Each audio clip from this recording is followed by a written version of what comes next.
Mike Owens here. Then joined by Randy Rude Boy Brown, the nicest rude boy in the game, I might say, who returns to action UFC 302, facing Elizeu Zaleski dos Santos. Randy, always a pleasure, my man. How are things for you today? Good, man. Good. Thank you for having me, bro.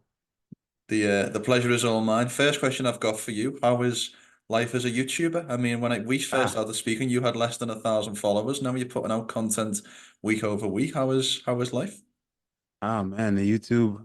I'd hardly call myself a YouTuber. You know what I mean? But we're cooking, man. We're cooking. I just decided to really, I got all the resources and all the equipment and time to really, do it the right way and do something nice. You know what I mean? So I was like, why not? You know what I mean? I live an interesting life, so I figured I'd start putting some stuff out and started and immediately found success.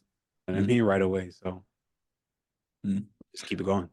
How is are you looking for new office space, or is the tiny office going to stay? Because that can't be bad. That can't be good on a UFC fighter's back, dare I Bro, say. the tiny office is gonna stay the tiny office. Maybe we'll find a giant office or something like that. But nah, man, a tiny office is a blessing, man. Tiny office has been dope. I've been blessed with a ton of opportunities, through that so far. You know what I mean? People coming through and just showing me love Mm, and surprised the guests that I'm able to get. I mm, was shocked that people even wanted to come sit in that tiny office.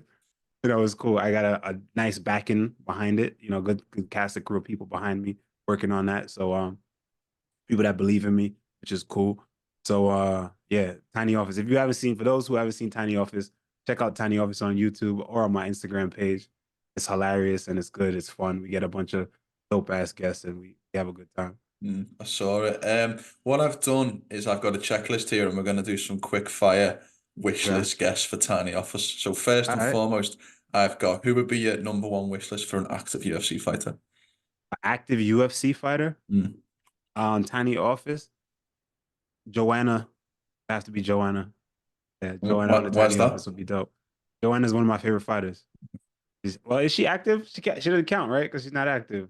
My next question was retired, so you've just answered the next question. All right, all right. Retired, it would have to be Anderson Silva. Damn, I wasn't thinking that she was retired. I just went right to it. We'll leave Joanna there. She could come back one day. Actor. Who would you number one actor be? My number one actor that I would want to have on there is probably Conor McGregor. You're bending the rules here, Randy. You're putting He's fighters an in the actor actors. now. He's an actor now. Action Bronson was on a couple of weeks ago. So who would your favorite musician be? My favorite musician probably to have on there right now would probably be at this very moment. Damn, I have so many. At this very moment, who I would really want on there, I think would be fun. Bobby Smurda. I like it. I Yeah, I like think it. that would be a good one. And He's from last one. Brooklyn. You know what I Uh, mean? I'm from around the area, so why not? That'd be a dope one. I like it. And last one from me, we've got public figure. You can go politician, you can go comedian, anyone who'd like in the In a public tiny figure. office, who I could fit in a big personality that could fit in a tiny office. Let me see. I'm not good at these. Shit comes to mind. First person that comes to mind. Tiny office. Dana. Get Dana on a tiny office. Dana would be good. Dana I White. like it. Dana, come on down. Come in the tiny office. I Talk love to me. it. I love it. We must talk about the fights. You've got a big fight coming up. Mm, I checked, and obviously I'm a man who's only stepped foot in the US 3 times, so my geography is not the best of your country. But when it's I all good. typed in Queens to Newark, New Jersey, it said an hour's drive. So Yeah, it or doesn't less. seem too far. So is this feels like home field advantage for you? It kind of does. Yeah, kind of does. I'll be driving in Tuesday morning for fight week. And maybe even be back and forth right over the bridge. It's probably about 30 minutes with no traffic. Um, yeah, kind of home, kind of. Jersey's not New York, but right there, right over the bridge.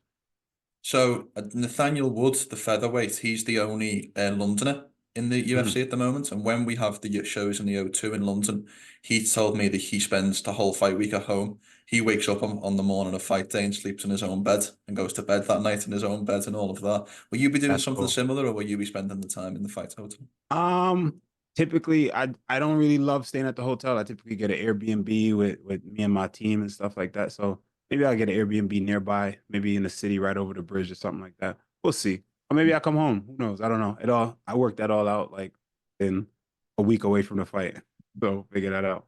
I love it. And a lot of people don't know, but you made your UFC debut in this very arena, if memory serves, the Prudential Yep. Centre back in 2016, 6 and Yeah. 0. We've talked about this many times. How does it feel to be kind of come full circle from a moment of your debut to now a massive fight in your career? Feels good, man. It feels good, you know. And I think a win here finally gets me ranked. Getting ranked back in the Prudential Center where it all started in Jersey, you know, where I started my professional career in general. Um, it feels good. It does. It feels really good. I'm excited to get in there and start a new chapter in my career, making a run towards. How much different is the Randy Brown who made his UFC debut 8 years later to the man talking to me now? Day, bro, night and day. I mean, you could go back watch my interviews. You can go back and watch my fights. It's everything. I'm more of a complete human being. I'm more of a complete martial artist. You know what I mean? I'm a multifaceted man. You know what I mean? And just growth all the way around. Growth as a human being all the way around. Growth as a martial artist all the way around.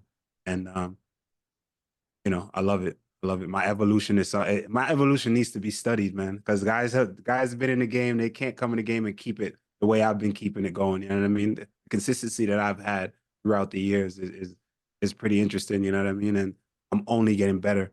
You know, and people really say that. People just say that. I know I've said this exact thing to you before. You know, people say it because it sounds good. You know, but for me, that's not the case. Like I'm different every time. I'm better every time, and it shows. You know, and I just you know, I feel good. I feel good, and I feel like I'm a whole new man at this very moment. And tomorrow I'll be even better. The next day I'll be even better. You know, I'm never the same person twice, and that's good because I'm learning from every moment. You know, throughout the days. Yeah, the best way to be. I checked the scorecards. It was 29-28 back at your debut. If you get a Mm. 29-28 victory on the 2nd of June, would you be happy with that, or are you looking for more? Um, I need to finish, man. I need to finish. I would be happy that I get the win, but I know it needs to be done. That's what I'm going in there to go show out. You know what I mean? And take it. I can't just eke by. I got to go out there and take it. You know, and that's just the story of my career. Nothing's handed to me. Nothing's ever been handed to me. You know, it's like I need to go out there and get it and take it and make a claim. And you know, same shit. So I'm gonna go out there and just do that. I love it. Talking about the opponents, as I mentioned, Elizeu Zaleski dos Santos, give me your scouting report. What do you think he does well, and where are you areas you're looking to exploit? Tremendous athlete, man. Warrior, guy that I've been watching for a long time, even before I was in the game. What can I say? I have nothing but good things to say about him. Aggressive. He's good everywhere. You know, sneaky spin kicks. Good powerful overhand right. You know, good heavy low kicks, which I'm expecting. Um, and a sneaky good black belt. You know, so you don't want a guy like that on top of you. Takedown defense is great. Able to good ability to get back up. Cardio is through the roof. The guy is just nonstop action and you know, he beats a lot. He's a monkey wrench. He beats a lot of guys that he's not supposed to beat. And I mean, he's just hard to deal with. You know, and I can see why a lot of people aren't jumping to fight him because the style, it's a hard style. But, you know, I'm an interesting puzzle my damn self. You know what I mean? So my puzzle is not easy to solve either. So I'm happy and excited to go test myself against a tough guy like him. It's interesting because he obviously went on that crazy win streak, and then he had the Li Jingliang loss, and I feel like people's opinion of him turned after that fight. Like Mm. he's won, I think, 5 of his last 6, or he's been beaten in 5 of his last 6, obviously with the Renat draw, which a lot of people almost view as a win, given how big of a prospect people are viewing Renat Mm. Fakhretdinov as. Do you feel like he's one of those fighters that is maybe being overlooked for some of the good work that he's been doing over the last Oh few yeah. number of years? Me and him got the same storyboard, man. It's the same. It's the same storyboard. It's like guys, we're the guys in a division that nobody's jumping to fight. You know what I mean? Because they know. You know what I mean? The fans may not know because the fans, you know, they don't really understand the fight game itself. They're looking at, you know, they look at hype and results and shit like that. But when you look at a fighter for what it is, as a skill set, nothing else, and you're looking at this man as a skill set, you're like, all right, this is a motherfucker. This dude is a bad boy. I think me and him are in a similar place. You know what I mean? And I think that we both know our skill sets. We both know that we're really good. And this is one of those fights where someone's hopes of getting into the contention is gonna be crushed here. You know what I mean? And yeah, so let's see, may the best man win. Is that frustrating for you in any way, Randy? Because we'd obviously see now at the moment in this where the sport's at that people who talk get better opportunities. And knowing you as I do, you're a very soft spoken, you're a very respectful guy. You respect all of your opponents. I know that's not necessarily you, but is it frustrating maybe not getting seeing other guys getting opportunities is maybe a result of what they're saying and not what they're doing?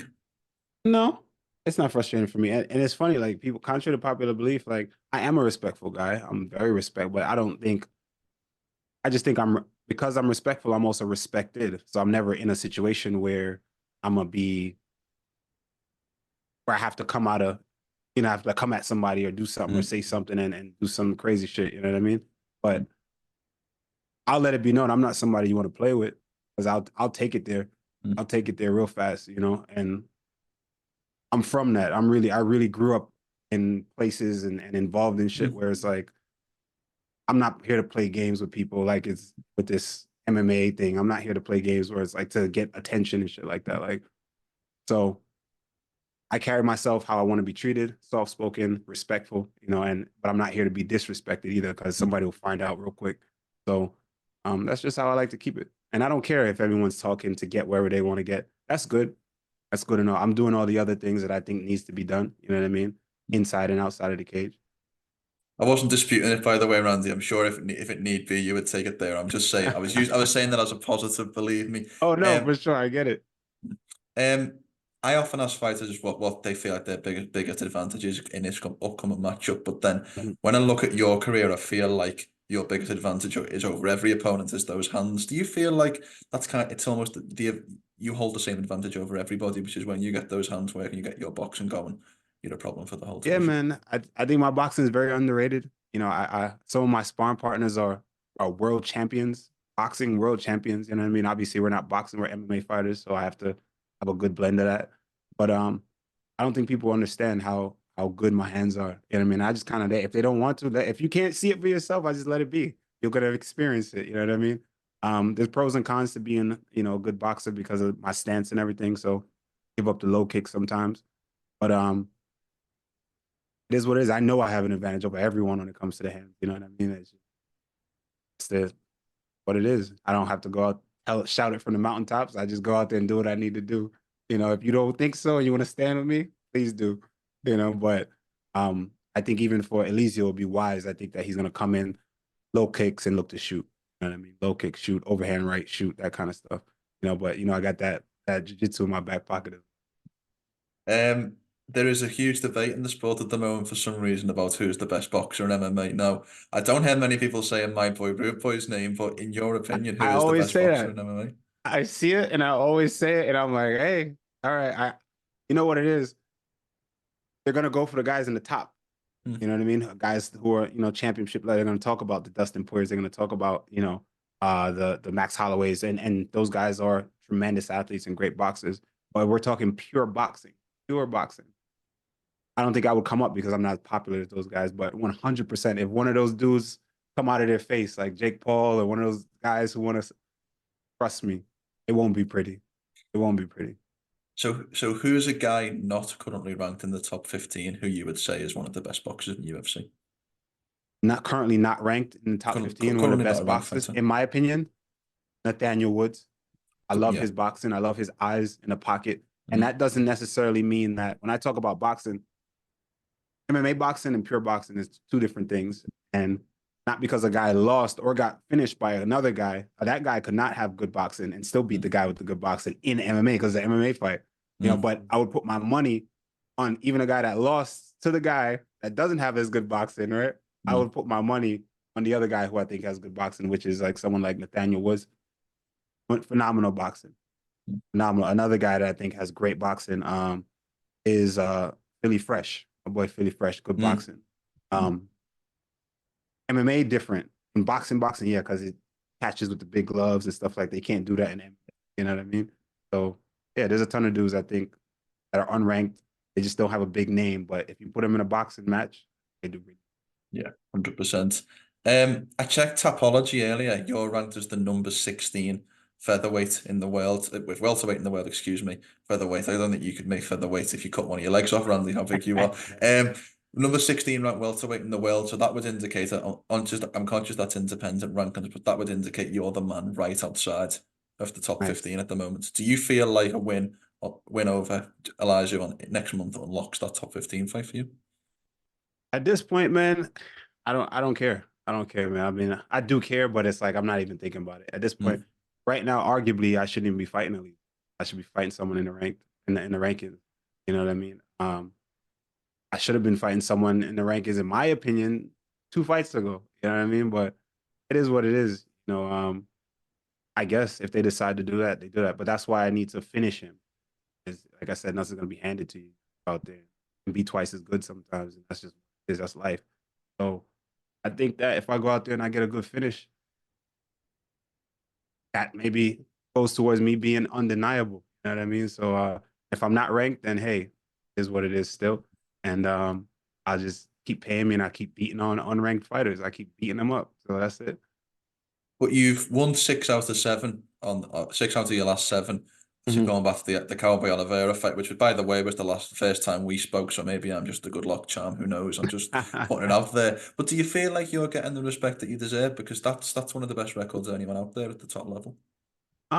Yeah, I do. I don't feel disrespected or anything. I feel seen. I feel, respected by the UFC. I feel like, they do a good job of, you know, getting me out there and for what it is. But again, obviously they can do more, and I think that I can do more. And it's a matter of just sometimes you gotta be twice as good, bro. I ain't stressing it. It is what it is. Listen, when you know where you're headed, everything is cool. I don't have to scream nothing from the mountaintop. I don't have to shove it down no one's throat. It's like you'll see. Time tells all, brother. Mm. I Time love it. tells all. I love it. You mentioned earlier about sparring with some top level boxers. I know that you've done work in the past with Joe Smith Jr. I know obviously you also go down to Philly as well. How have you split up camp and who have been the key guys who you've been working with? I mean, as far as MMA, I've been getting it in with Troy Green. Troy Green's been staying with me 2 weeks, stopped by my house. This whole camp, he's been here with me. So we've been really putting it in. Um, same casting crew over at Philly. We got Pfeiffer, Noor Sultan, Andre Petrowski, um, Jeremiah Wells, Sean Brady, Joey P, everybody, the whole squad. A ton of guys that are there that you guys don't know yet that you guys will know. Um, over at Belmore Kickboxing as well. You know what I mean? Mm. Super high level kickboxers, boxers. Um, just great work all the way around. Great work. Also, switch up jiu-jitsu a little bit in the grappling. So I've been over at Essentials with JT Torres and his crew, So yeah, we've been kicking it up a notch. I love it. I love it. I think after your last win, I know that there's been this ongoing conversation with the Maverick, Michael Chiesa. Where are we at with you and Chiesa? Is it a beef? I mean, is there still interest in that fight? Now he's not. I don't know how active he is. He's got the broadcasting career. And Where are we at? fuck Kiesa. I don't know. I don't know nothing about Kiesa. I don't know what he's doing. He's not in the rankings anymore. Who gives a shit? Was it a beef on your end, or was it just a kind of It was no misunderstanding? beef. Me and him been trying to do it. We just couldn't come to terms. The UFC couldn't come to terms. But then, like, I don't know. Then you talk shit, on like the little. I don't want to give it no attention, but like, whatever. Hmm. It ain't shit, bro. If he's not in the rankings anymore, don't matter. So let's say you win this fight, and I know you're not looking past Elizeu, but you get anybody in the top 15 stylistically. Who would you like to fight? Which is the fight there that interests and excites you most? Yeah, I guess you gotta wait to hear the call out. I get the mic. Yeah, wait. There's a lot of fights there. There's a lot of good fights, but you gotta wait to hear the mic. Wait till I hit the mic. We'll see. We were talking off camera before we started, and I told you that I was at UFC 300, where Max Holloway delivered Mhm. one of the Beautiful. best KOs of the year so far.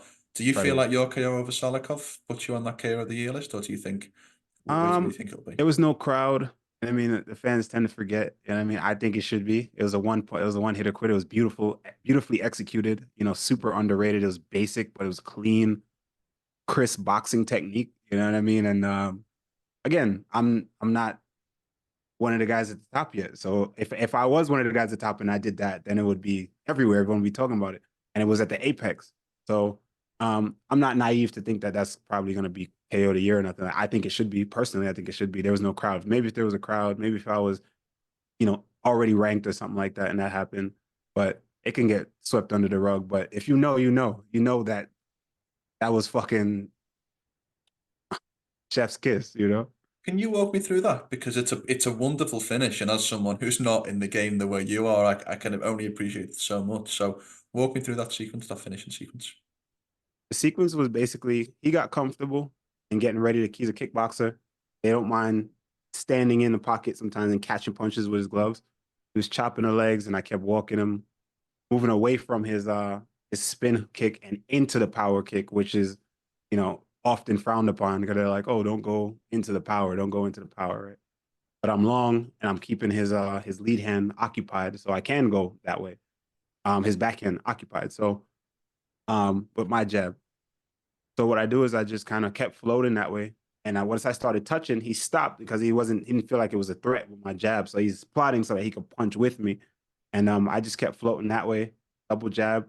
Once he stopped on the second jab, I just sat down straight, on the two. But the 1-2 was always going to be there. We trained the whole camp. We knew that he was vulnerable to punches straight down the middle.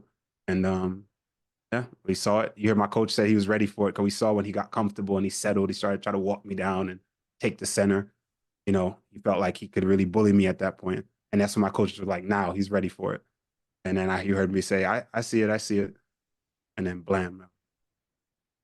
What I've been asking a lot of fighters this in the wake of the Holloway KO because there's a lot of debate, is it the best knockout in history? I'm wondering from your perspective, what makes a great knockout? Because there is a lot goes into it, the context of where the fights are, the camera angles, how the Mhm. guy falls. For you Yes. personally, what makes a great knockout?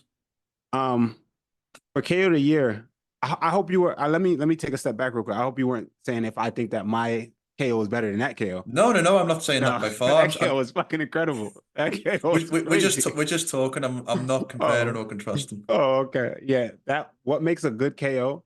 It is all of the variables leading up Mm. to that. But Max Holloway, it wasn't only just the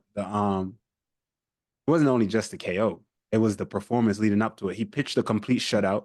It was incredible. It was beautiful. You know what I mean? Spinning back kick, to break Gaethje's nose, on the inside. He's been throwing that spinning back kick his whole career, by the way.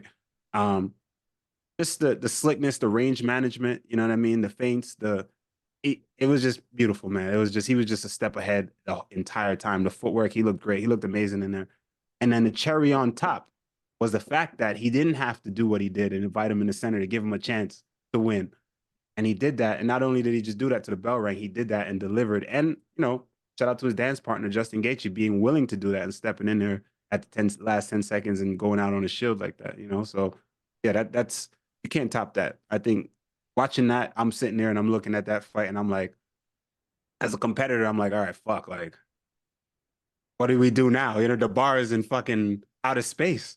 The Mm. bar is in outer space, bro. Like, what do we do now? To try to beat that. And no, that definitely deserves KO of the year. And what makes a good knockout is all of those moments, all those elements, that went into it. The performance, the 10 seconds left, the dance partner agreeing. You know what I mean? The face plant, the way he fell. All of it, man. That will go down as probably the best KO. Well, I'm sure your KO over Salikhov and hopefully your next KO will get the respect that it deserves. But I hope so. turning the conversation back to yourself for one last question, you can be as brief or as detailed as you like, but give me a walkthrough of the perfect fight day on the 2nd of June. I want to know what happens when you wake up in the morning to when you go to sleep at night in your perfect world. I wake up in the morning. The weight cut was good. You know what I mean? I was able to sleep through the night. I got a full 8 to 9 hours of sleep. I'm fully hydrated and I'm firing on all cylinders. At that point, I'm the best in the world. If all of that stuff goes right that you guys don't see, because that's a huge, huge variable that, fans don't really get to see or even talk about. It's a massive aspect. All of that shit goes right. There's nothing else to be said. I go in there and I just style on him. I style on him. I make him miss. He's looking to land these shots. He can't find me. Too fast, too accurate. The jab's too sharp, and blam, knock his head off. I love it. Randy, it truly is always a pleasure catching up, my man. I think back to that poster behind your right shoulder, and the first time we spoke was before that fight, and thinking about all the chats we've had and seeing the progress that you've made in your career has been a true delight. So best of luck with the rest of camp, and of course, best of luck for fight night. Thank you, brother. I appreciate it, man. Always a pleasure.